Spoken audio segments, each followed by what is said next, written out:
Hi guys, welcome to the second episode of our look at Marvel Comics published in South Africa. Today we're looking at issue 2, Wolverine vs. Deadpool. Deadpool is on the hunt for another survivor of the Weapon X project, Kane. Will Wolverine be able to save Kane and his girlfriend from the annoying man in red, or will Deadpool have the last laugh? Let's find out in today's HTP Storytime.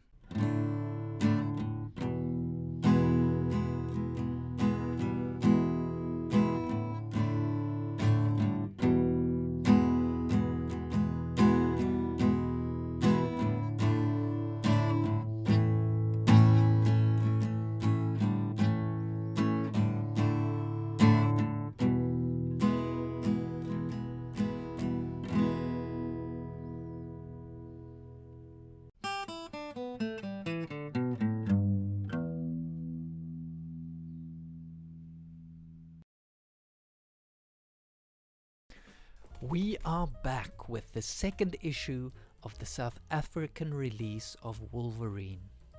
If you found this in America, it would be Wolverine number 88. We get a great cover here. I'd never heard of Deadpool. This was my first time seeing him in 1995, and then I never heard from him again until the Ryan Reynolds movie. Actually, I think I did see him somewhere else. One second. Yes, in this Avengers special issue. This was where I saw Deadpool for the second time as a kid. This cover implied some violent action, so I was pretty hyped with this book when it came out. That's a pretty brutal cover. First things first though, ad watch. We have some new ads this issue. We have the same Edgar's and Willard's ads from issue 1 on the inside and the back cover. But we also get a new snack chip brand here, Simba, on the inside. And they have a whole marketing program here with some kind of competition running. We learn that Meteor Press is also publishing Beetle Bailey comics. Really going all in on their licenses here is Meteor Press. We also get another new ad for the Lego Aquazone playset. Look at that. Continuing the train of new things, we also get a guest artist this month, Fabio Laguna, helping out the usual artist Adam Kubert. So I was looking up Fabio Laguna for this episode and I couldn't really find like an artist's profile or something on him. What I did find was this Twitter post and this CBR article. Turns out Fabio is a bit of a copycat. Now I take my hat off to anyone who could copy another artist's work in a time before like the major digital age, but the problem is Fabio chose to copy the work of one of the most celebrated, well-known artists of the 90s, Jim Lee. And I mean, in this issue we're looking at today, the artist duties are shared between him and Adam Kubert, with each one doing half of the comic. So here's Adam's sketch of Deadpool from this very issue. And here is Fabio's sketch of Logan from the very next issue. I mean, this guy's not even trying to hide him copying other people's work, literally stealing from the artist he just worked with. Anyway, we will chat more about his art style and transgressions as this and the next episode continues. In the last comic, Wolverine realized he needs to head back to Salem in the X-Men's mansion. He has finally accepted that he wants to come home and stop running from his responsibilities. On his way back, he stops by in San Francisco to check up on a character called Kane, who was another member of the Weapon X project that created Wolverine. And as readers at the time, we had no further info than that. At the time, all I knew about Kane was I had this trading card of him. When Logan gets to Kane's apartment, he finds someone else already there waiting for him. And it's Deadpool, folks. This was my first introduction to the character, and it was not a positive experience to a young Wolverine fan, as we'll see in a second. A great fight ensues here, with a few one-liners dropped from Wolverine and Deadpool, with Wolverine here saying, "You have some lip, bub. It'll be a shame if somebody slices it off."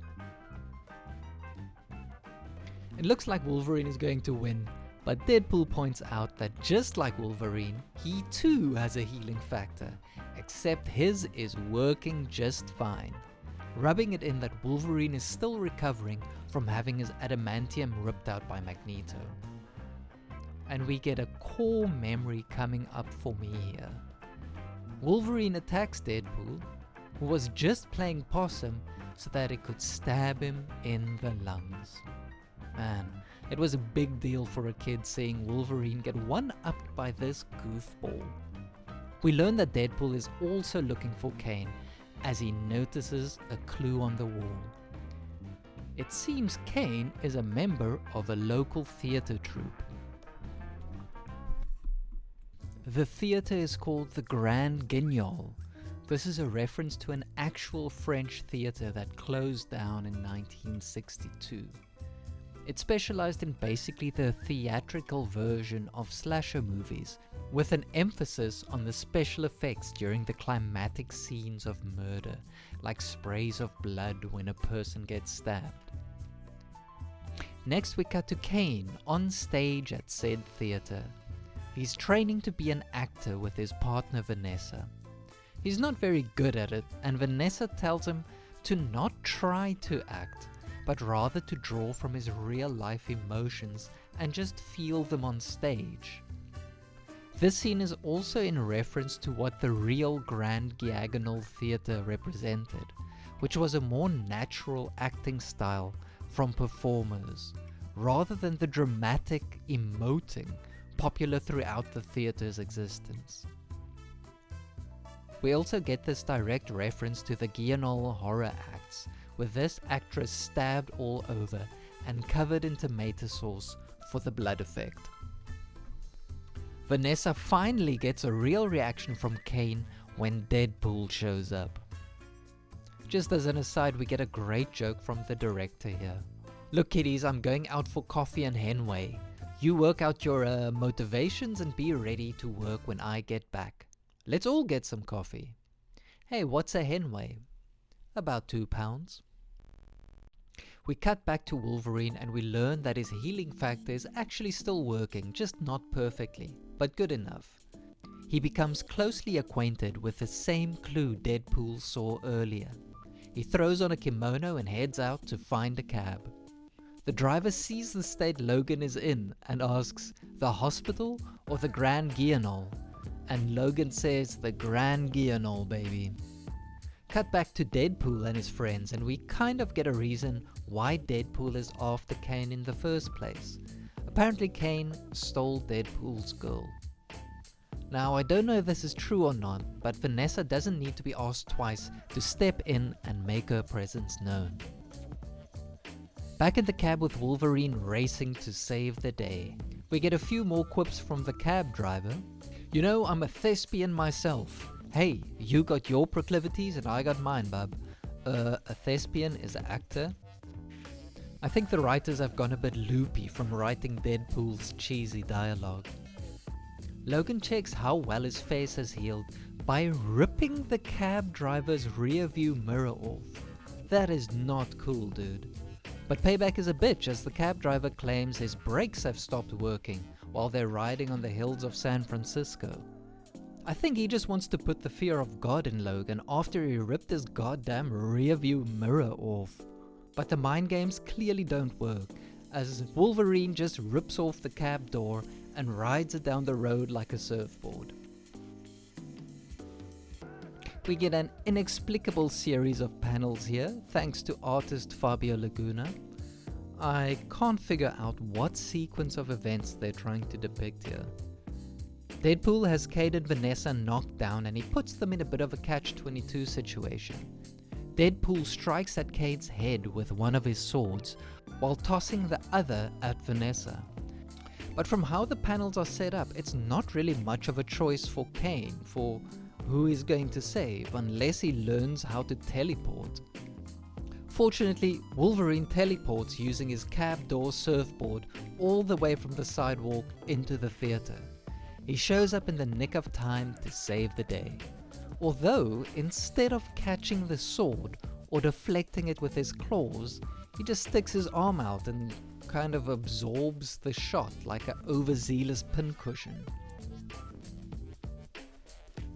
Another series of inexplicable panels from Fabio here. I have no idea what's happening. The heroes confront Deadpool and he escapes. As Logan gets ready to leave, he gives a speech that perfectly sums up where his mind is currently at. I used to be just like you two, trying to find my way, thinking I could do it on my own, running around howling in the woods. Then I found some folks who were just like me, who understood, who cared, and all of a sudden I had a place I could call home. Sometimes I forget, it happens. You get too wound up in yourself and you lose track of the fact that when you stop participating, you're just like that tree in the middle of the forest, the one that nobody knows about when it falls. I'm going home now. I hope you two can work it out and have a good life. Couldn't have said it better. So there you go. We have the first 2 comics down in the South African Marvel series. So far, both have been excellent. What the second lacked in story it made up for in action. Seeing Wolverine stabbed in the lungs was a lot. We are definitely heading for an epic showdown between Wolverine and Sabretooth. We have learned Wolverine's healing factor is now working, not great, but good enough. And in the previous issue, his heart clearly healed a bit, and he's well on his way to being the Wolverine of old. Will he be able to keep it up until he faces the greatest showdown of his life with his greatest enemy Sabretooth? We will have to wait and see for Wolverine number 3.